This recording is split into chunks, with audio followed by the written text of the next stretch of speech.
care about current affairs, it's on the OShow. Welcome to the OShow, Canada's current affairs show with strong opinions. I'm your host, Laura Babcock, and it's the Scandal Panel. And I couldn't be happier to have the guys back the day after the big English debate. It has been a hell of a ride since they've been on the show. This election is probably going to break voting records. And you know what's so important to say before we even get started talking about the debate, the campaign, and all of the scandals that are going on in Canadian politics? You got to get out and vote, because as an OShow viewer said to me in a lovely email, polls and projections do not win elections. So, gentlemen, before we start the Scandal Panel, I want to raise a little toast of a mimosa, because before we taped this morning, I ran out and voted in the advanced polls as soon as they opened. Yay! Yay! Congratulations! I just heard from my niece in Niagara Falls. She just phoned me. She went to vote. There was a lineup out the building. There was. Yeah, at 8:45 before they opened, there was a lineup out the building. So that's, I think, a pretty good sign that people are definitely engaged for this election. Absolutely. And everyone in our lineup at our pool was being, not breaking any rules, not talking about who they were voting for, but they were all saying how consequential this Canadian election is. And to have all these advanced voting days during the holiday long weekend, I think we're going to see the kind of massive turnout that we need to see to send a strong, clear message to MAGA and to Trump that Canadians are not messing around. We're elbows up, man. We are going to use our democracy. And on that note, before we get started, I want to thank everyone in Canada, across Canada, and around the world who is listening to the OShow on Spotify, watching it here on YouTube.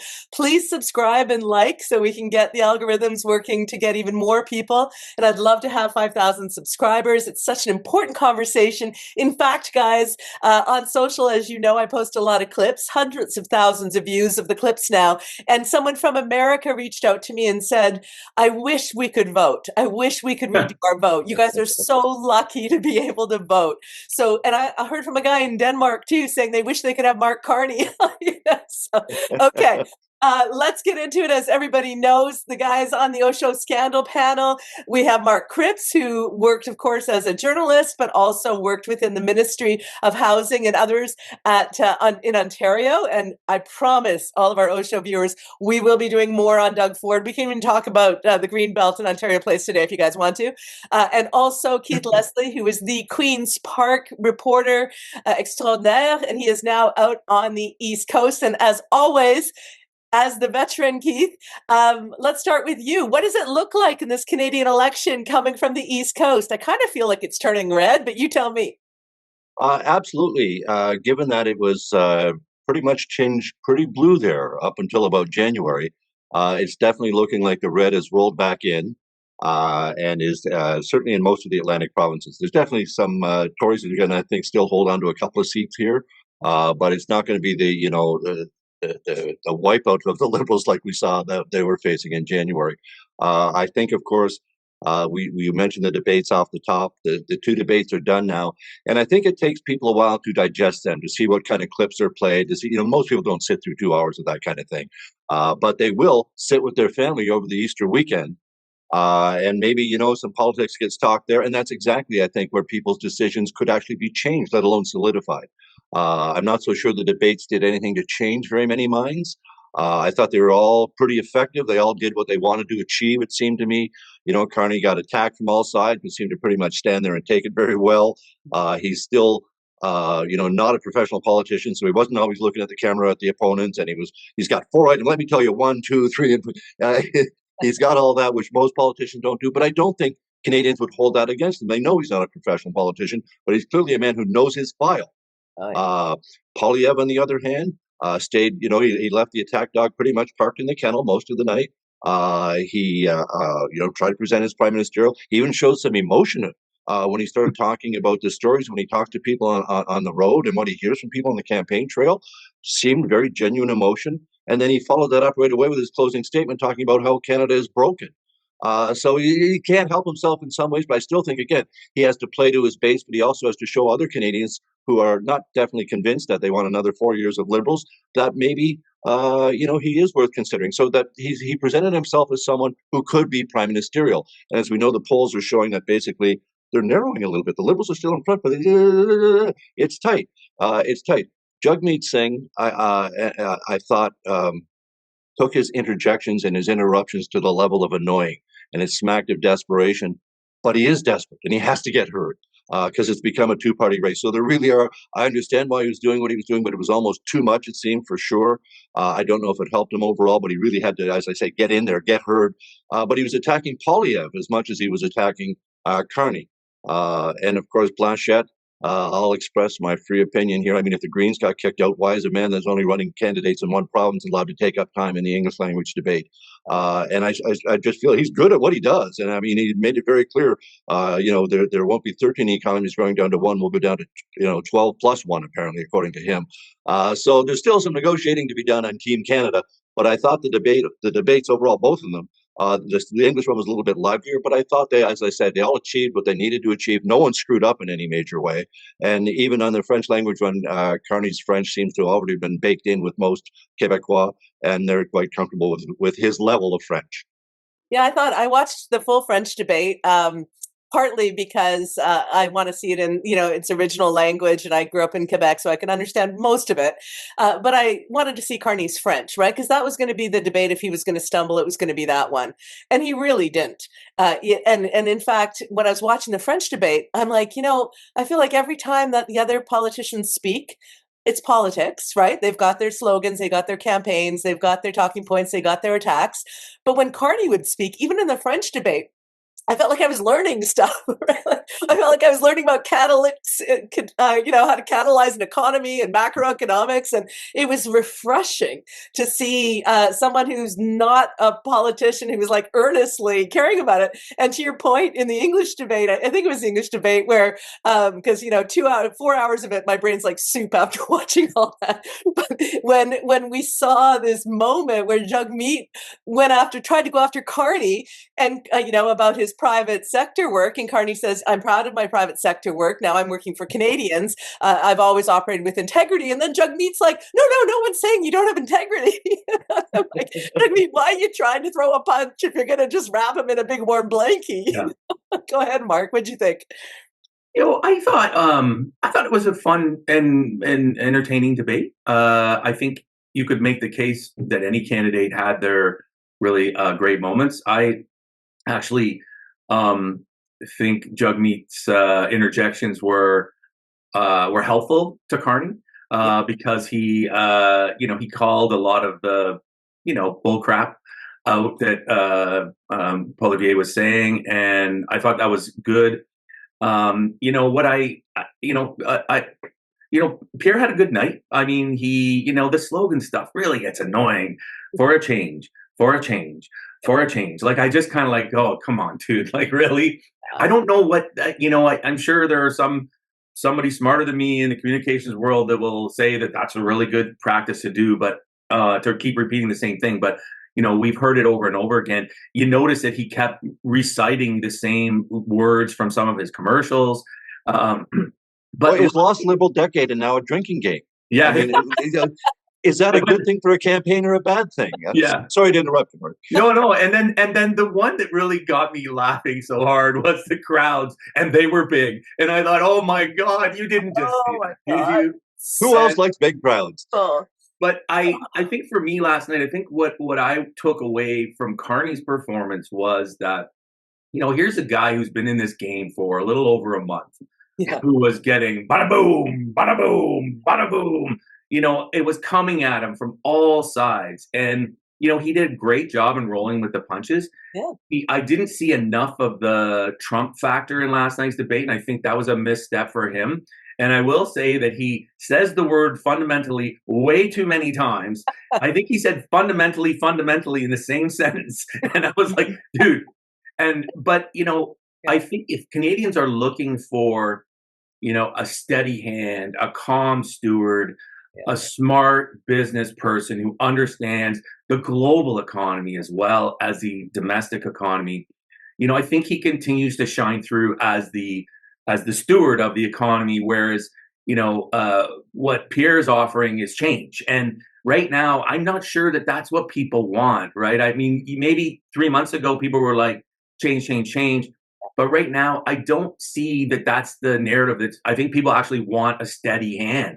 Yeah. And he came across as the steadiest hand last night, in my opinion. Yeah, And for that, I think to survive those two debates, which were crucial for his overall campaign, which, you know, the media builds up as this is the last chance for the Conservatives to make their mark. I mean, you know, whatever, they hype it up, but I think, you know, full marks to him for being a newbie at this kind of experience, this high level, high stakes debate game, and coming out, in my opinion, unscathed. And I don't think anything that happened in the last two nights changed the dial or changed the momentum. Yes, the Conservatives are gaining a little bit. That's likely because the Trump factor isn't as prevalent in the news right now. We aren't seeing the kinds of things that, you know, in the early stages of the election, which really, you know, drove people to get mad and angry. And that's a little concerning, actually, because I'm concerned that people are, you know, oh, maybe it's not going to be so bad. And, you know, this reminds me of Americans in the November election saying, you know, maybe he won't be so bad. You know, he's good for business. And my warning is, you know, take it for what it's worth. But I mean, if you think the Trump thing is done, boy, you have not seen the tsunami that is coming to wash over this country. I think there's a couple of points to that. So first of all, Mark got high marks, right? Pun intended. And because not only did he handle all of that stuff, but he was able to separate what was legacy issues with Trudeau and himself. And I thought his most powerful moments in both debates were when he said to Poilievre, like, I know you want to be running against Trudeau, but I'm not Trudeau. You're not Trudeau. Like, it made it look. He's gone. Yeah, like, so that when Poilievre kept saying change, change, change, it's like, yeah, there has been change. Literally, Mark Carney's standing on the stage, right? So I mean, I don't think that obviously worked on Carney the way it would have worked on Trudeau. And I posted that I felt almost sorry for Poilievre and the other candidates because they're attacking a legacy, but it doesn't stick to the man standing there. So they really didn't have anywhere to go. And if Blanchet said one more time, you have to meet with me. Why won't you meet with me? When you're Prime Minister, You never call. It's like, Blanchet, why don't you just hand Quebec to Carney on a platter right now, right? Yeah. And I can tell you, I missed the first part of the English debate because a neighbor came over and the neighbor's like, I don't want to watch Blanchet in a debate, like, you know, enough in the French, but in the Canadian English debate, it was a little irritating. And let's be honest, when Jagmeet went after Poilievre in the French debate, and he's like, how many houses did you build? You build like 2. And Poilievre's like 6,000. He's like 2, whatever it was. It was like watching toddlers. I was falling off the couch laughing. So I feel like Jagmeet almost brought like a humor component to it, and Blanchet brought kind of a grading component. And Poilievre, you know, honestly, and I meant this from the heart, I had never spent that much time watching him before, and it is really off-putting. Poilievre, off-putting. Yeah. You know, and it's not a physical appearance thing because I try not to judge people like that. It's just the intention and the eye contact and, you know, the campaign and all the nonsense aside, and even some of the cheesy rhetoric and the lies. It's the way he looks at the camera. And when he tried to communicate directly to women during the French debate, I was like, the ick factor is real. It's a real thing. It's something that obviously doesn't connect with a lot of women we're seeing in the polls. But even last night, when he looked at the camera and he's like, you know, I see you, or I feel you, or I touch you, or you touch me, whatever he said, I was just like sitting there going, oh, coming back to Carney. I would rather, as someone who hates math, I'd rather listen to the world's top economist, Mark Carney, go on about macroeconomics and trade routes than watch Pierre Poilievre for like 2 minutes. Well, you're not the first woman to talk about Poilievre and an ick factor. I mean, it just comes straight down to it. He does seem to have an issue with women voters in particular. And despite all the attempts clearly to change his presentation and to change him, it seems when, as you say, given a 2-hour period or a 4-hour, if you were that devoted a Canadian, you get to see the real person come through eventually at moments. And to me, one of the most telling moments, and it came when moderator Steve Paikin did a great job at the end when he got to ask questions that they weren't prepared for, basically left field questions. And when Paikin asked him, what's the biggest threat facing Canada? And Carney came back with China, which I thought was a missed opportunity in the Trump thing, but he's talking international trade. I get where he's going. Yeah. And Poilievre answered, the crime wave on our streets. Yeah. And who really in Canada is, I know there's areas, there's pockets of, and I know there was a shooting in Riverdale and in the core area near Withrow Park in Toronto the other night, but who is actually feeling that the crime wave in our streets? other than perhaps, some areas of Toronto, I guess, and maybe Hamilton, other cities. But it's not a feeling that Canadians are, all afraid to go downtown or something like this, like we have in America. It's just not reality. It's just more political sloganeering. Whereas Carney just thought, I could say Trump, but I'm going to go with China because we're already, Yeah. at least he's talking about serious issues as opposed to, I'm not saying crime is not a serious issue, but using the notwithstanding clause to keep multiple murderers in jail because so many multiple murderers are walking our streets. Yeah. Because we already have a dangerous offender clause, which seems to, work. Now, the fact we weren't able to keep Carla, okay. But there is just not the thing that Canadians care about. And it opens him up to being able to use the notwithstanding clause for all sorts of other issues, doesn't it? So it does, Keith. So let's talk about that because, Mark, you mentioned that you didn't think that the Trump presence was as pernicious in the Canadian consciousness.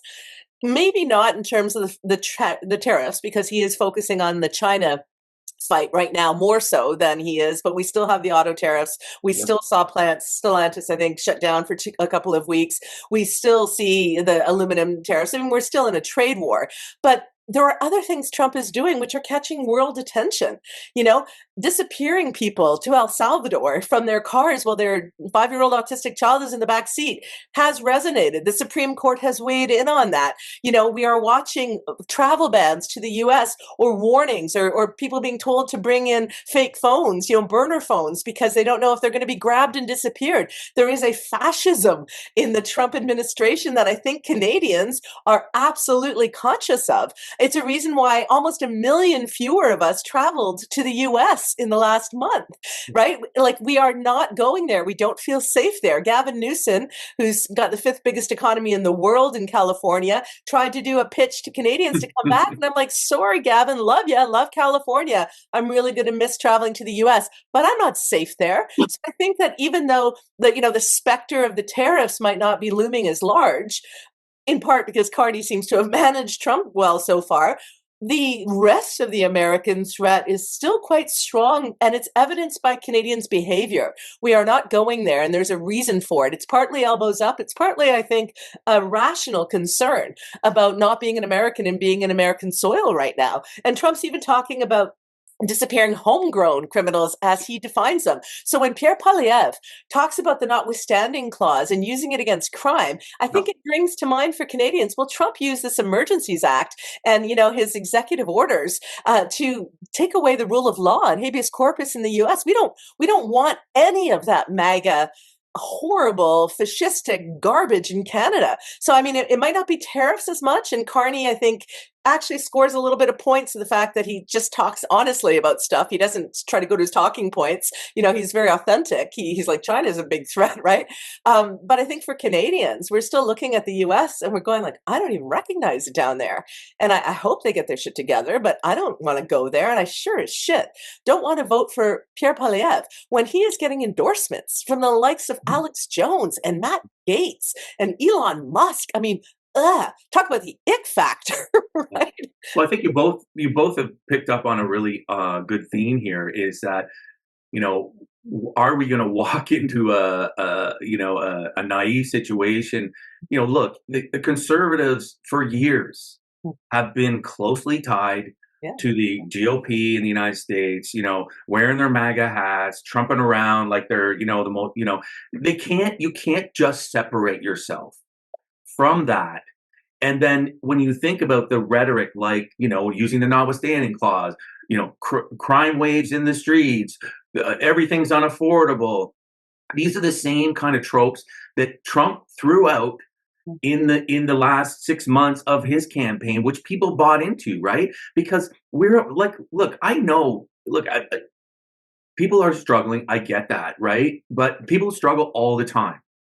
But are we in like a crisis moment where we are going to just throw the baby out with the bathwater for somebody who clearly is leaning towards taking measures that are authoritarian, right? And and is this what people think we need to make our world better? Contrast that to Carney, who talks about building, a plan to build, a plan to get people working, a plan to make the Canadian economy self-sufficient, to grow jobs here, to take advantage of our resources, to build. This is what will make us better again. This is what will help our economy get better. But, I think you've got, on one hand, you've got, the Conservatives can't let go of the fear factor. They want people to be fearful. And on the other hand, you have Carney, who wants people to be hopeful, right? And I mean, which path do you want? Which pill do you want to swallow? Fear or hope? Like, I feel like that's the juxtaposition between the two campaigns. And I, for one, and I think a lot of Canadians in the last month have said to themselves, you know what? We've been living under a shell.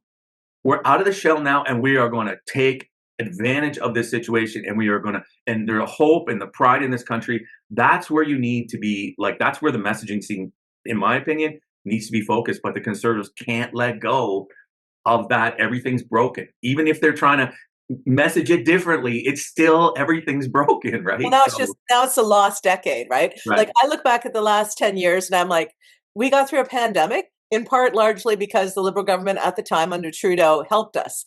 Did they screw up after that? Absolutely. Would I have had a difficult time with who to vote for in this election? If it wasn't for Mark Carney stepping up, I would have, because as you guys know, I have no experience in homelessness except that I get to work with people who do. Yeah. And we have an absolute crisis in terms of homelessness and affordability in this country. We do. Is it enough of a crisis to say, I'm just going to fall into authoritarianism because that seems like, it'll fix the price of eggs, when clearly we have an example now of the US economy tanking under that bullshit? I think Canadians are smarter than that. And if it was Chrystia Freeland on the stage saying that she was going to do stuff differently, I'd be thinking, yeah, but you said vibes economy 6 months ago. I don't buy that shit. Right? But Carney is not that. Carney is like the world's rock star economist, and he is running for a term as Prime Minister of Canada, and the rest of the world is going, we really want him at the table at the G7 or the G6 or whatever the fuck. We really want Mark Carney at the table. People are giving him some credit. Listen to US podcasts. They call it him Bond, because they think that he was the guy who went over to Europe and said, let's start to sell off our U.S. Treasury bonds. Let's affect the bond market so that Trump realizes, U.S. is not completely dominant, right? And that was apparently one of the things that caused Trump to back down on these idiotic global, tariffs. So he's still got a 10% tariff globally, but, the 78% against the penguins or whatever, that shit went out the window. And some are crediting Carney for understanding how it all works and going, you know what, let's get ahead of this guy. Before I talk to him, let's make sure we have some leverage, which is what he said he would do. He said he would get leverage on Trump, and he clearly did. I mean, Trump backed down. So I think for Canadians, Mark, to your point, there was the audacity of hope with Obama, but hope is not a plan. But You've got Carney with a plan and with a hopeful message. And I, for one, can't imagine a world where I got to listen to Trump every morning and Poilievre and Doug Ford. Can't do it. Oh my God. Keith, go ahead. Well, to Poilievre and the notwithstanding clause again, what does that basically mean? It means a government can override the courts. Or what are we seeing with Trump in the United States right now? They're not even attempting to override the courts. They're just saying, screw the courts. We're going to ignore them. That's the road you're talking about. That's the road to authoritarianism. Well, it's not the road. It's there. Yeah. I mean, when you're literally ignoring your cards, when you're pretending that the three levels of government aren't equal levels of government, the Congress, the branch, the president. Yeah. What on earth are they doing? Like, it's just so far beyond our expectations from even a year ago. From the Trump one never indicated that we were going to see this kind of out and out blatant authoritarianism, blaming Zelensky for starting the war and then asking for missiles. And morning, Rubio this morning said this isn't our war, Russia and Ukraine. So if we don't get concessions the next couple of days and some of that, proceeds from Ukrainian minerals, we're out. I mean, This is from the guy who promised, I'll solve this war, I'll end it within 24 hours. So I mean, Americans have buyer's remorse, right? And beyond buyer's remorse, because their price of eggs has gone up, their economy is tanking, they've lost, $7 trillion in value on the stock market. They did not anticipate, even me with my absolute concern about Trump for the last decade publicly, did not anticipate disappearing people off the street. I mean, it is fucking terrifying what is happening in the United States of America. And Canadians are seeing it. We consume American media. You can't be in Canada and have no sense that America is unrecognizable and very unsafe. And so when you have one of the leaders of a Canadian political party not only unable to full-throatedly attack Trump, Poilievre can't bring himself to, you have to ask yourself why. Do you have masters that are pulling strings? We know that American MAGA are publicly endorsing you. Like Matt Gaetz was flexing for Poilievre in the last, week?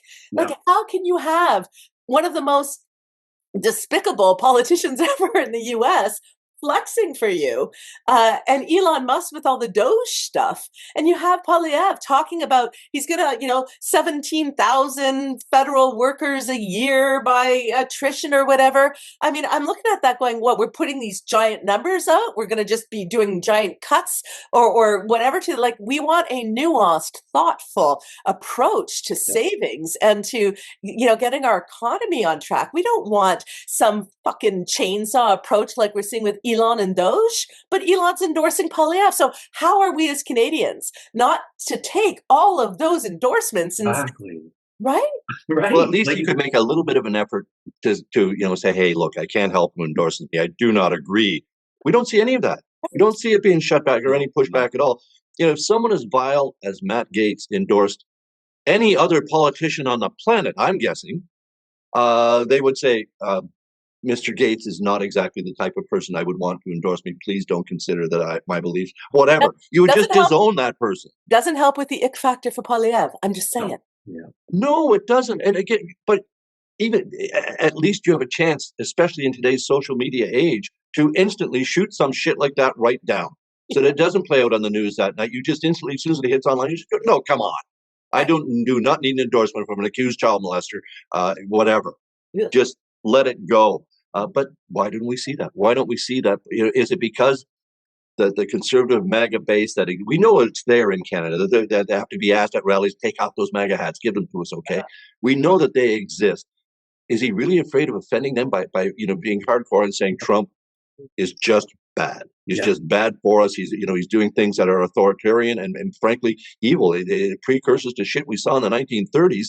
That a lot of people, some still alive, are just terrified by what they're seeing right now. They can't believe the world is acting as others acted in the 30s and just sort of went about business as usual when it's no longer business as usual. So I think people really, really need to wake up. And for us as Canadian voters, that just means, and I as I say, I'm really confident we're going to see hopefully, a record turnout in this election. I think so many Canadians are absolutely engaged. And I think an awful lot of us have made up the mind as to who we want to sit across the table or on the phone line with Donald Trump. You know what? Politics is about timing, right? And so you couldn't have a better timing, obviously, for Mark Carney to enter into the race. We're in a trade war. He's the global rock star economist. He has multilateral relationships to facilitate and expedite new trade routes. I mean, you don't have to. I can imagine the Poilievre team feeling very frustrated by the fact that this timing is there for Mark Carney. But I have to tell you, I listened a couple of years ago to Mark Carney doing a speech at some economic club. It was on one of my podcasts or something. And I thought to myself, wow, wouldn't it be great to get somebody with that kind of seriousness and expertise? And this is like several years back, and so there's just something, a gravitas that he has. And what I'm seeing from the thousands of comments that I'm getting on all the different social pages and on the OShow, thank you for all your comments. I look at them every week, is that people are thinking that the man is meeting the moment, or the moment is meeting the man.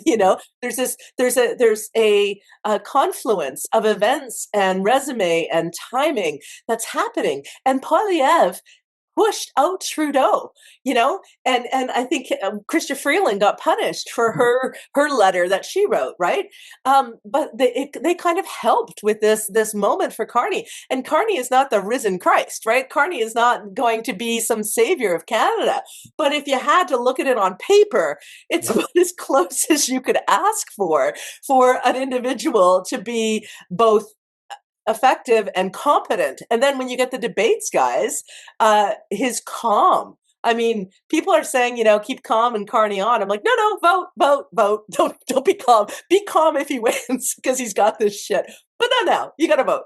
This is the irony I find in this election. For years I've listened to conservatives tell me, criticize Justin Trudeau, drama teacher, not qualified to be prime minister. We need somebody who understands economics, who understands how business works. We need someone in there who's going to, understand, be fiscally responsible, blah, blah, blah, blah, blah. Okay.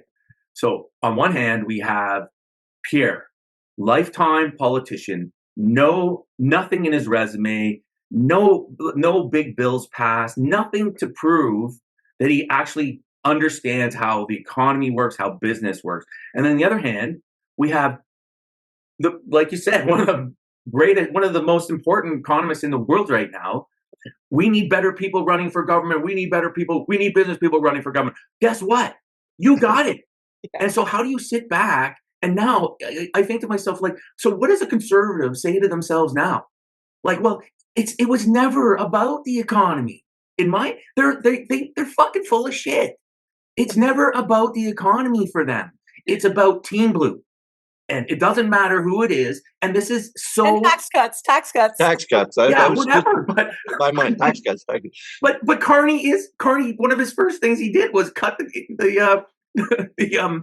what do you call it? The capital gains. And the carbon tax. I mean, he understands how tax cuts actually work and how they can actually stimulate economic. This is why I find this election so ironic, because for years we listened to people say we need qualified people in government, and good people don't run for politics anymore because it's such a shit show. And yet you have this guy coming into the race at a time of absolute crisis, at a perfect moment, like you said, and people are like, well, I don't know. Like, I still like the guy who's just been a politician his entire life, from the people who hate politicians. I don't know.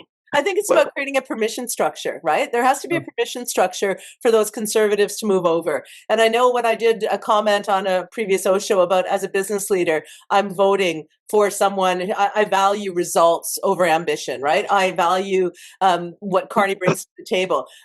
I think that Carney, by his competence and by his plans, including the 500,000 homes a year and a number of other things, business people, conservatives, are looking at it going, yeah, you know what, Poilievre was my guy until about 2 months ago. Yes. But now it doesn't make any sense for my business to do anything other than to enthusiastically vote for Mark Carney.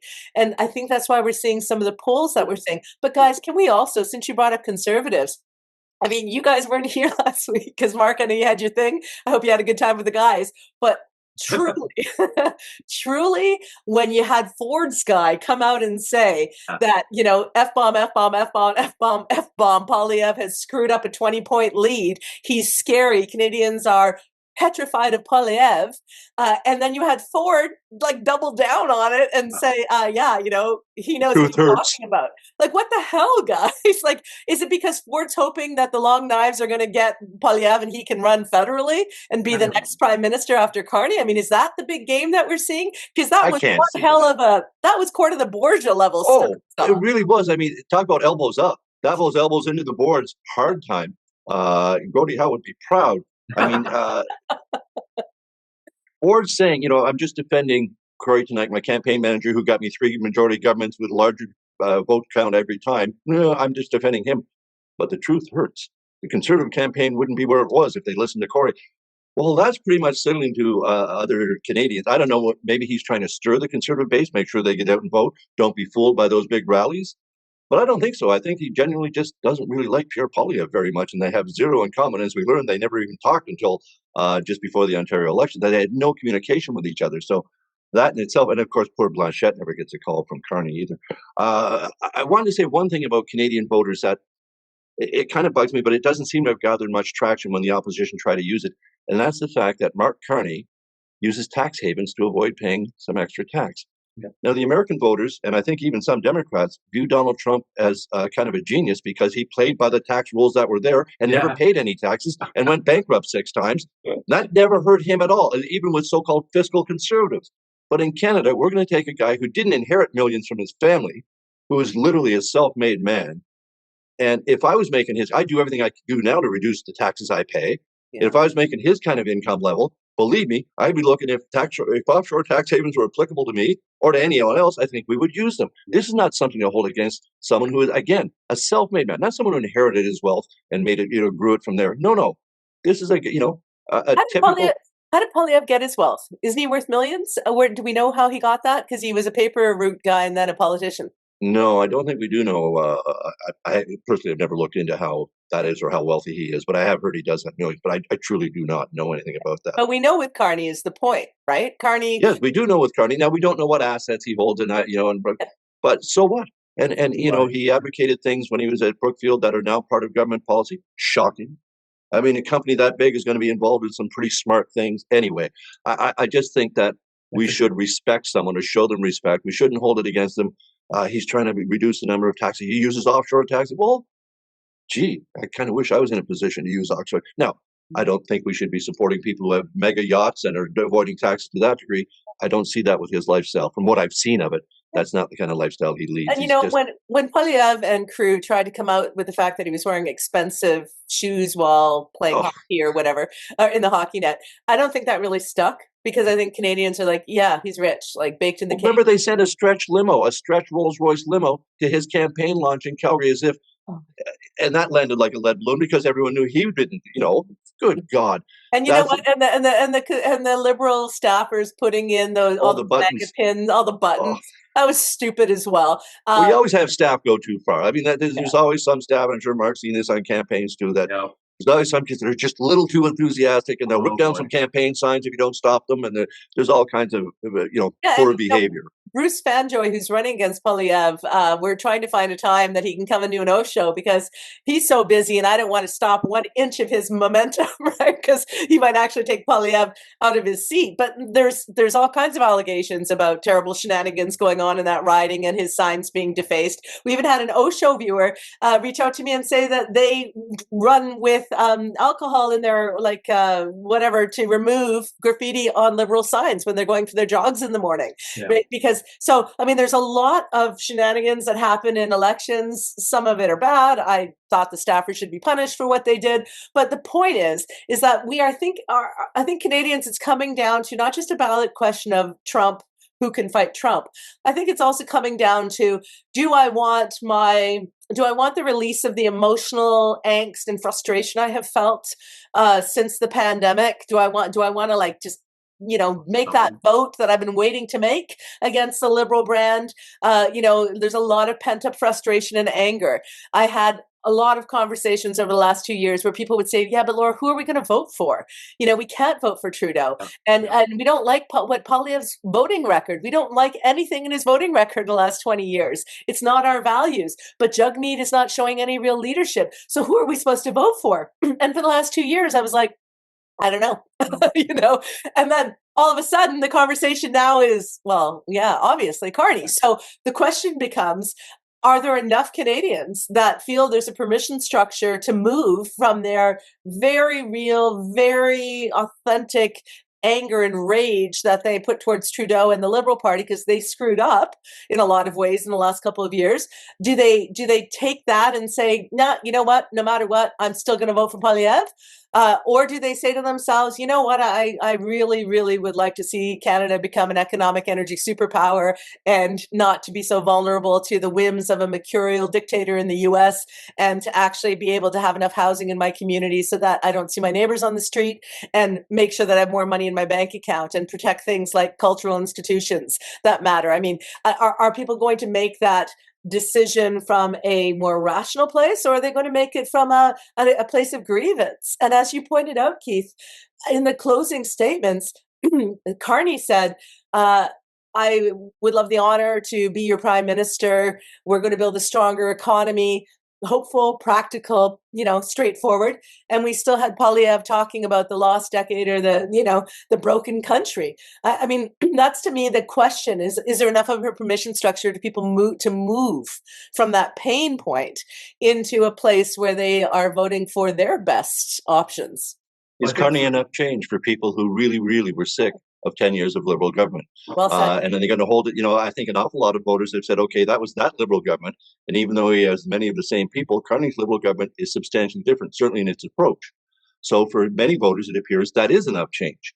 Yeah. But is it enough change for Conservatives or conservative-leaning voters who are looking at Carney and are looking at Poilievre, and he is strong on issues like crime. He is strong on issues like pipelines. And quite frankly, Mark Carney was not great at giving clear, direct answers where he could have said yes or no. He'd come out with 4 different points.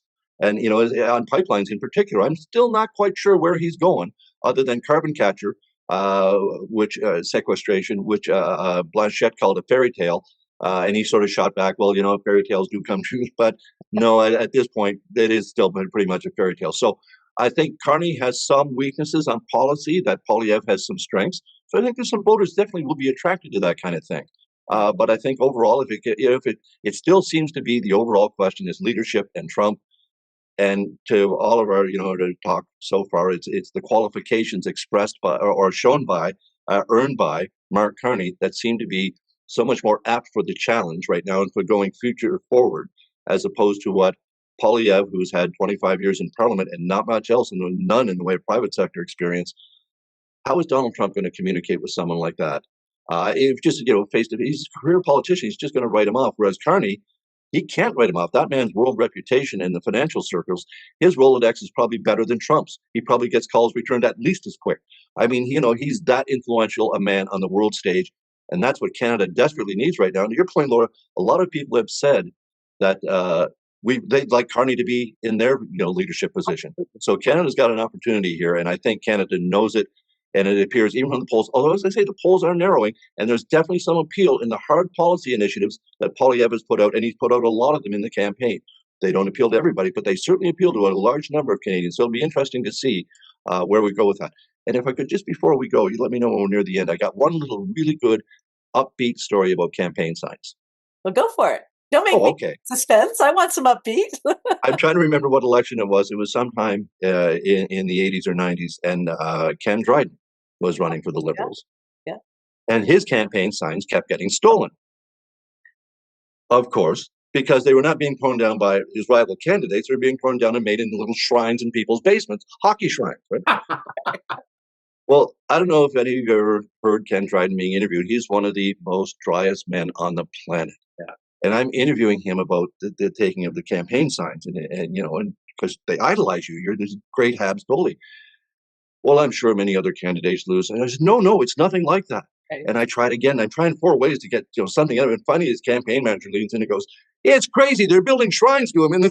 But I couldn't get that out of Ken Dryden himself. As they said, he's the guy that read books in the locker room. So he's just not like a normal guy who would have all kinds of stories about. Normal politician would love to have that kind of a story. Oh, yeah. But again, it's such a campaign signs were being stolen. But in order to honor the candidate and make a little shrine to him in people's faces. You know what? I have to embarrass my husband here because he's a huge Jim Morrison fan. And a guy named Jim Morrison ran for the NDP. So we have a Jim Morrison NDP sign in our basement. In a little shrine to Jim Morrison. That's a great story. So, I think, guys, and maybe it was you, Mark, or Keith, one of you brought up the forward versus reverse kind of bifurcation here in this election. I think there is always, for many of us, a desire to be, to get retribution for what's happened in the past, right? It's like, I'm pissed about a lot of stuff. And so you're like, I want to like, but then there's also but oh my God, going forward, I want someone who's steady and calm with a plan and knows what they're doing. And so I think for a lot of Canadians, maybe it's not emotional, rational, maybe it's about backwards versus forwards. But I feel like there were these very strong wins in this election, more than I've ever seen before. You could have opinions in the past about what's happening with Quebec and a distinct society, or what's happening with this or that or the other thing. There were some big ballot elections in the past, but nothing that felt, as consequential, as dire, with these strong winds blowing. And I'm interested to see in the post analysis of this election, what was it that was the final decision factor? Was it who could best stand up to Trump? Was it who had a forward hopeful vision versus a past one? Was it about progressive progressive policies versus more regressive policies? Was it hope versus fear? Like, it'll be fascinating. Final thoughts, guys? Oh, and before we go, just give me a second on Alberta, because I'm watching that Alberta election. I'm hearing from OShow viewers in Alberta who are like, we might be able to flip Edmonton, or we might be able to flip some of these rural counties because of all the crap that Danielle Smith is up to. I mean, she's under siege. I think she embarrassed herself horrifically across this country. People who didn't even know her name before are kind of like spitting it out of the side of their mouth because they're so pissed off, right? So, I mean, thoughts on, are you watching the Alberta election as well to see whether or not some seats might actually move? Go ahead. Yeah, I mean, I think what I thought was great yesterday was Premier David Eby in BC saying, like, enough's enough with the bullshit separation stuff. And I think, that speaks to a lot of people in Alberta who are like, what are we doing here? Come on, man. Like, now we're threatening the rest of Canada because we're concerned that our favorite candidate's not going to get elected. I mean, it's not very, in a world where we the whole central theme of this election is about, in a lot of ways, about extracting Canada's resources, right? You think that as the province that stands to benefit the most, that has benefited the most from investments and a pipeline being built and everything else, that you might want to take a more nuanced approach to how you're speaking to the rest of Canada, because to get your oil to tide means a lot of other provinces are going to have to be coming on board. And if you're telling everybody that if they don't do what you tell them to do, I mean, it's just not setting up the, it's creating a really, I think, unfortunate situation. So God bless the people in Alberta. There's lots of progressive people in Alberta. I think people tend to forget that, the core centers, Alberta not so long ago was run by an NDP premier. It can happen. There are a lot of progressive people. The Liberal Party doesn't have a standing in the provincial election sphere, but federally, I think the momentum there, the people in Alberta, especially progressives or people in urban centers, are saying, or people in business are saying, with all due respect to the kind of like undercurrent, I'll call it, that has driven this populist premier to this position that she's in, I think a lot of Albertans are looking around and saying, oops, maybe we need to dial this down a bit. So let's face it, the 15,000 person crowd that Poilievre had with Harper in Edmonton turned out to be 1,500. I made a mistake on the last OShow. I said that Poilievre inflated his crowd size by 10%. It was 10 times that he inflated that crowd size. So just on the record, Poilievre inflated his crowd size by 10 times. I just want to make sure that 10 times he inflated that. So, and then he pushed Laura Stone, the Globe and Mail reporter, and said, come on, Laura, big crowds, history. Pushing her on the number, like, right. What kind of nonsense is that? And as we've said repeatedly, what other politician cares about crowd sizes? I mean, he's told repeatedly, be less Trump-like. And then he turns around and he just emphasizes the Trump-like stuff. Yeah. I think Ford's guy actually said, like, dial down the scary. Yeah. Right? Yeah. It's scary, but I just want to say, like, trotting out Harper on the OShow with Douglas Connors, he was great in bringing up the fact that, you trot out the big daddy like Harper to the Conservatives with 3 weeks to go, or what does that say? It says that they need to bring in the closer earlier because the campaign was in trouble. So if he had to inflate his crowd size by 10 times in Alberta and bring Harper in early in Alberta, it, I think, sends a message that maybe they don't have Alberta locked up. And then you got Preston Manning going off about Carney, Canada unity, is that right? Like, no, shut up. That kind of insanity doesn't play with anyone but Smith, apparently. And it fueled Smith to be as petulant or try to be more petulant than Quebec. I'm going to demand even more of that, or we'll separate. I mean, Jesus Christ. We've seen this act before. Quebecers were serious about it, and we took it seriously. It happened a couple of times. Yeah. We get the sense that this is you just literally being a petulant ass. You're just, demanding things of a government that hasn't even been elected yet, really. You're demanding a list with the prime minister for a meeting, pushing stuff that you're literally hurting your federal cousins, literally. So they're going to get, I think the Liberals have a chance of getting 5 to 7 seats in Alberta. Yeah. And you know what? When Danielle Smith came out and said that progressives attack conservative women when they're strong, it wasn't about gender. It was about national unity and sovereignty when we're facing a collective threat. We are facing Donald Trump and a fascist regime that wants our minerals. And we have guys like O'Leary saying we're just 44 million people sitting on a pile of precious minerals or whatever. I mean, we know we are at risk. So I don't care whether you're a man or a woman politician. If you are actively undermining our collective stance, our Team Canada stance against a foreign adversary, you're going to get some heat. So especially doing it publicly. Yeah. I mean, we're trying to get a Team Canada thing going here. We know there's interprovincial areas and barriers and stuff that they want to deal with. We know there's issues. There's long-standing issues between some provinces. Right. Let's keep that at our table. Yeah. No, she's out publicly going to Mar-a-Lago, basically saying, peace in our time, achievement, appeasement. And did Chamberlain deliberately go and visit Hitler? I don't think so. I don't think so. It just seemed just such a wrong note to strike, especially during a federal election campaign. Absolutely. And for Preston Manning to come out and say that nonsense about a vote for Carney is a vote for Western separation. Screw you, pal. Yeah. I mean, Jesus Christ, you won. The Reform Party took over and pretty much decimated what was a progressive conservative party in Canada. And now you're going to push it that much further? As I say, screw you, pal. Yeah, no, I just have to bring this up because it pissed me off. One of my kids' teachers was talking about the fact that, it's unfair how Canadians are treating Gretzky. And I'm like, you know what? But you took a side in a war. Yeah. If you're going to publicly put yourself out there as Gretzky, he didn't have to suck up and sit at games with the FBI guy for Trump, right? Like, if you're going to publicly show solidarity and affinity and preference for the fascist dictator who is threatening our country, then you're going to face some heat from patriotic Canadians. And if you're a politician like Danielle Smith doing it, you're going to get backlash. And so I'm fascinated to see whether Alberta is like, no, if we have to have her provincially for a while longer, ain't no way we want to have Poilievre federally. Like, enough with the Mar-a-Lago bus here, right? Like, we're not on the Mar-a-Lago bus.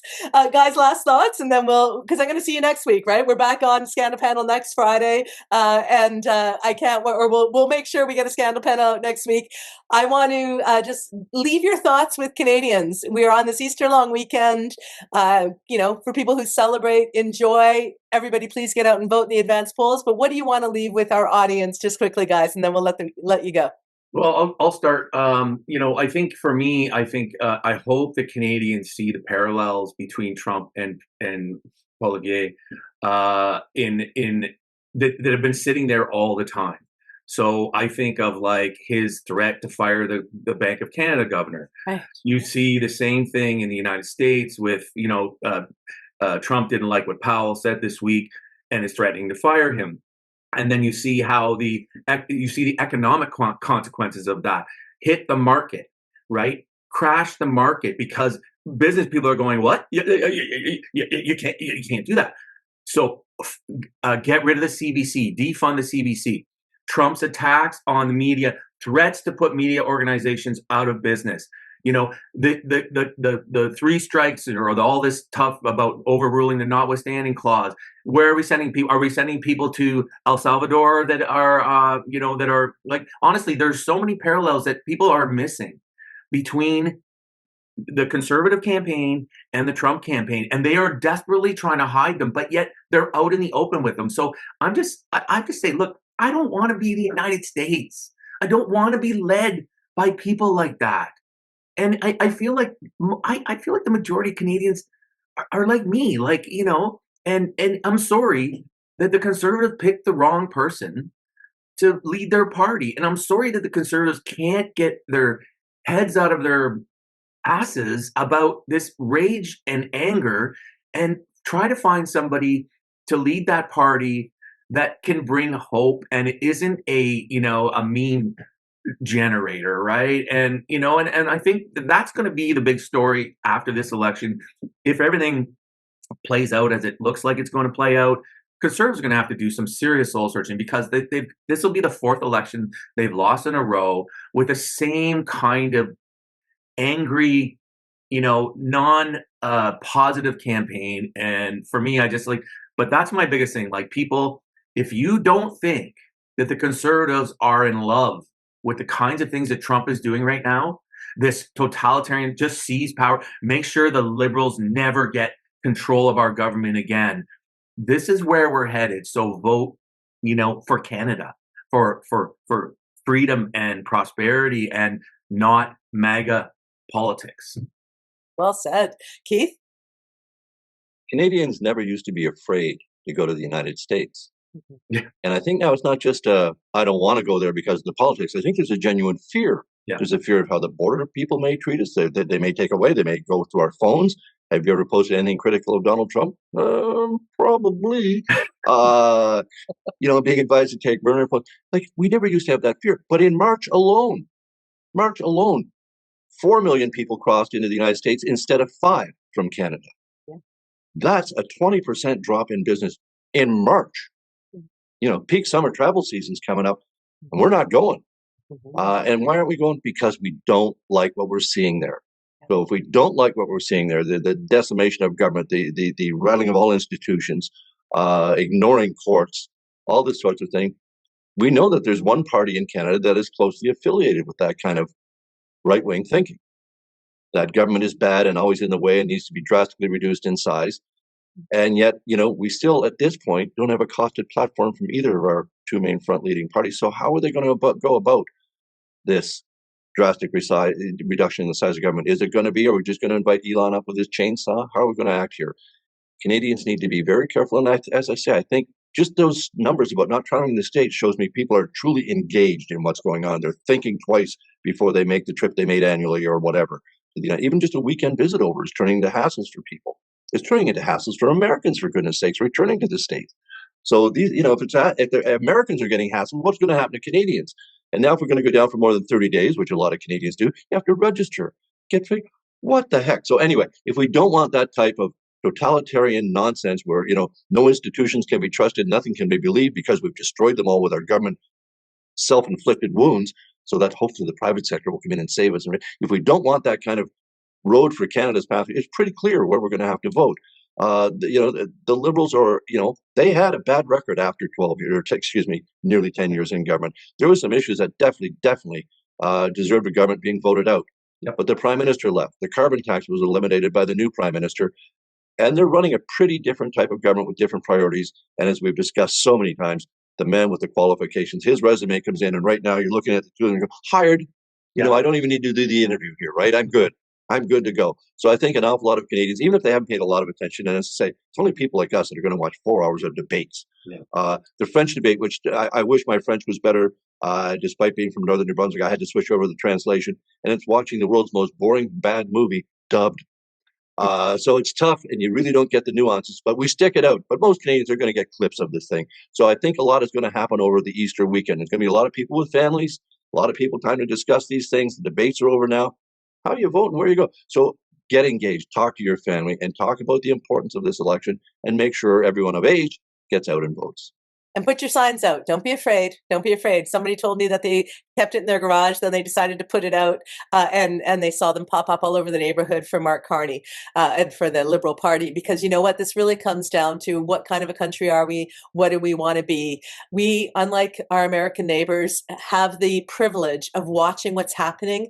And as that American said, we wish we could redo our vote. But as Canadians, we can see what is happening in America.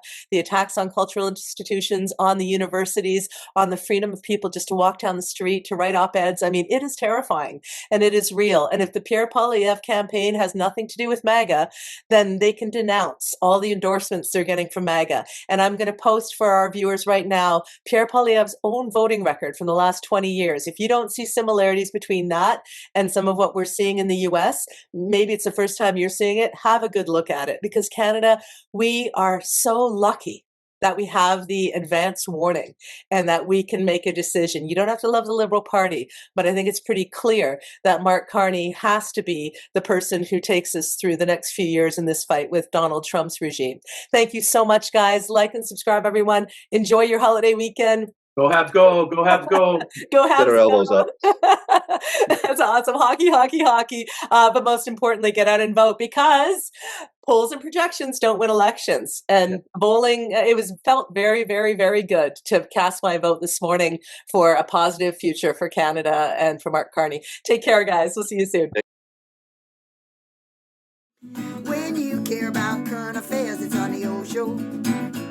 And when you want to get clear what's going on here, it's on the OShow. If you like to stay in the know, tune yourself into the OShow. It's the OShow. Laura Babcock's the OShow. With a lot of great guests, she puts them to the test on the OShow. There's no doubt they'll be calling them out on the OShow. Stand for something or fall for it all. Ontario, hear the call on the OShow. It's a podcast, the OShow. Laura Babcock's the OShow. Stay informed with the OShow, OShow.